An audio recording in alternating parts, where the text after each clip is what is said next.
पुढचं क्रांतिकारी कार्य येतं बंगालमधील. महाराष्ट्रातील क्रांतिकारक बघितले, आता बंगालमधील लक्षात घ्यायचं आपल्याला.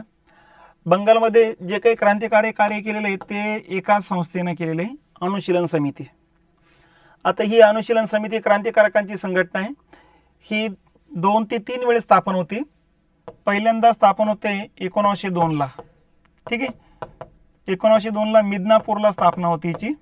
ज्ञानेंद्रनाथ बोस यांनी स्थापना केलेली बघा. परंतु या संघटनेमध्ये फारसा प्रतिसाद मिळताना दिसत नाही.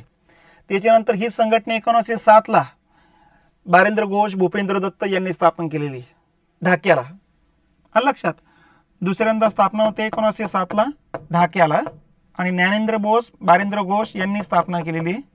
ठीक आहे, आणि हिचं मोठ्या प्रमाणात जाळं ओपन होतंय, कारण मोठ्या प्रमाणात जाळं प्रसारित झालेलं असतं.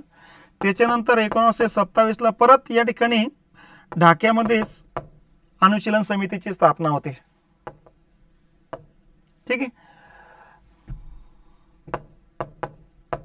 आणि त्याच्यामध्ये सूर्यसेन यांनी ही संघटना स्थापन करण्यासाठी पुढाकार घेतात. तर अशा पद्धतीनं अनुशीलन समिती या ठिकाणी जर बघितलं तर 3 वेगवेगळ्या भागामध्ये स्थापन होते. 1902ला मिदनापूर, 1907ला ढाका आणि 1927ला 20 वर्षानंतर परत ढाका. तर या पद्धतीनं या ठिकाणी ही क्रांतिकारकांची संघटना आहे. मग या ठिकाणी क्रांतिकारकांचे जे काही मोठं कार्य सुरू झालं तो हा कालखंड आहे. 2 कालखंड पडतात, 1907 ते 11 आणि 1927 ते 32चा कालखंड आहे. ठीक आहे, आता पहिल्या कालखंडात अनुशीलन समितीनं जे काही काम केलेलं आहे त्यातलं हे क्रांतिकारक आहे. बारेंद्र घोष, भूपेंद्र दत्त, खुदीराम बोस, अरविंद घोष आणि रासबिहारी बोस हे लोक आहेत. आता यांच्या व्यतिरिक्त सुद्धा भरपूर लोक आहेत, हे लक्षात घेतले पाहिजेत.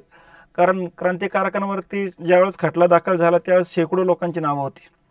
आता अनुशीलन समितीबद्दल या कालखंडातल्या लक्षात घ्यायचं. हे बघा, या क्रांतिकारी कार्याला सुरुवात कशी होते तर 1905ला बंगालची फाळणी होती आणि बंगालच्या फाळणीनंतर वंगभंग चळवळ सुरू होऊन जाते. वंगभंग चळवळ दडपून टाकण्याकरता इंग्रज सरकार या ठिकाणी कठोर नीतीचा अवलंब करते आणि ही वंगभंग चळवळीला प्रेरित करण्यासाठीचं मग गीत प्रकाश होतात येतात. त्यातलं एक गीत असतं वंदे मातरम, जे बंकिमचंद्र चटर्जी यांच्या आनंदमठ कादंबरीतलं गीत असतंय. तर वंदे मातरमना या ठिकाणी स्फुल्लिंग चढवण्याचं काम केलं जाते आणि म्हणून इंग्रज सरकारनं या गीतावरती बंदी घातला आणि सांगतात हे गीत गाणारे युवकांना आम्ही तुरुंगात टाकू म्हणून. मग काय, भारतीय तरुणांना तेच हवंय जे इंग्रजांना नकोय. म्हणून आक्रमकतेने इंग्रज लोक दिसायला लागले तर वंदे मातरमचा नारा द्यायला सुरुवात झाली. आणि म्हणून किंग्सफोर्ड सारखे न्यायाधीश असू द्या, अँड्रू फ्रेजर सारखे गव्हर्नर असू द्या, यांनी हे गीत गाणाऱ्या तरुणांना अटक करून तुरुंगात टाकायला सुरुवात केली. आणि यातून तरुण वर्ग बिथरला गेला, भडकला गेला. त्यांच्या लक्षात आलं की काँग्रेसचा जो काही चतुसूत्रीचा मार्ग आहे तो हे मवाळाच आहे. त्यामुळे आता इंग्रजांना वठणीवर आणण्याकरता आपण शस्त्रास्त्र हातात घेऊन इंग्रजांची हत्या करण्यातच भलाई. आणि यातून त्यांनी क्रांतिकारक आपला जो काही तरुण वर्ग आहे यांनी हा काँग्रेसचा मार्ग सोडून दिला आणि ढाक्यामध्ये 1907ला या ठिकाणी अनुशीलन समितीची स्थापना केली. या अनुशीलन समितीच्या शेकडो शाखानंतर बंगाल प्रांतात स्थापित होतात. प्रत्येक शाखेत 50-100 युवक म्हणता शेकडो हजारो युवक वर्ग तयार झालाय. आणि याच युवकांना या ठिकाणी लंडनमध्ये इंडिया हाऊसमध्ये शिक्षण घेत असलेले हेमचंद्र दास आणि उल्हास दत्त यांनी रशियातून बॉम्ब तयार करण्याचं तंत्रज्ञान आणून दिलं. आणि यातून मग पहिल्या बॉम्बचा जो काही कारखाना आहे किंवा सगळे रसायने जमा करून अलीपूरमध्ये, कोलकात्यातलं शहरातलं एक महानगरातलं गाव आहे. ठीक आहे, तर अलीपूर नावाच्या गावामध्ये एका घरामध्ये ती रसायने एकत्र करून बॉम्ब तयार केले आणि या बॉम्बचा पहिला वापर केला किंग्सफोर्डच्या विरोधामध्ये. आता हा किंग्सफोर्ड जो होता बिहारमधल्या मुझफ्फरापूरचा न्यायाधीश होता, त्यानेच वंदे मातरम गीतावरती बंदी घातली होती, तरुणांना अटक करून तुरुंगात टाकायला सुरुवात केली होती. मग त्याच्यावरतीच बॉम्ब फेक करून त्याचं पहिली हत्या घडून आणायची होती. म्हणून बॉम्बचा पहिला वापर खुदीराम बोस आणि प्रफुल्ल कुमार चाकीनं किंग्सफोर्डच्या विरोधात केल्याचे दिसते. ज्यावेळेस तो कोलकात्यावरून मुझफ्फरापूरला जात होता याची खबर मिळाली आणि नंतर रस्त्यामध्ये खुदीराम बोस आणि प्रफुल्ल कुमार चाकी रस्त्याच्या दोन्ही बाजूला 2 जण उभे राहिलेत आणि त्यांना सांगण्यात आलं होतं की 2 गाड्या, पुढच्या गाड्यामध्ये या ठिकाणी किंग्सफोर्ड आहे. पण नंतर झालं काय की मागची गाडी पुढे निघून गेली आणि त्याने मग त्या पुढच्या गाडीवरतीच बॉम्ब फेक केले, ज्यामध्ये फ्रेजर कुटुंबातल्या 2 महिला, इंग्रज महिला ज्या होत्या त्या मारल्या गेल्या. या ठिकाणी किंग्सफोर्डला धक्काही लागला नाही आणि म्हणून किंग्सफोर्डसोबत त्याचे जे काही सिक्युरिटी गार्डमधले जे लोक होते त्यांनी या मुलांना पकडलं, मग खुदीराम बोस आणि प्रफुल्ल कुमार चाकीला. प्रफुल्ल कुमार चाकीकडे बंदूक असल्यामुळे त्याने स्वतःच्या डोक्यात गोळ्या घालून घेतल्या, स्वतःला संपवलं. पण खुदिराम बोसकडे बंदूक नसल्यामुळे त्याला काहीच नाही करता आलं. आणि खुदिराम बोस ज्यावेळेस पकडला त्यावेळेस तो 14-15 वर्षाचा आहे. त्यामुळे पुढच्या काही दिवसामध्ये त्याने क्रांतिकारकांची नावं सांगून टाकली आणि त्याच्यानंतर मग क्रांतिकारकांच्या धरपकडीला सुरुवात होती. मग या धरपकडीमध्ये बारिंद्र घोष, भूपेंद्र दत्त, खुदिराम बोस, अरविंद घोष, रासबिहारी बोस, उल्हास दत्त, हेमचंद्र दास हे सगळे लोकांवरती खटला दाखल होऊन जातो. हा खटला क्रांतिकारकांवरचा पहिला खटला आहे.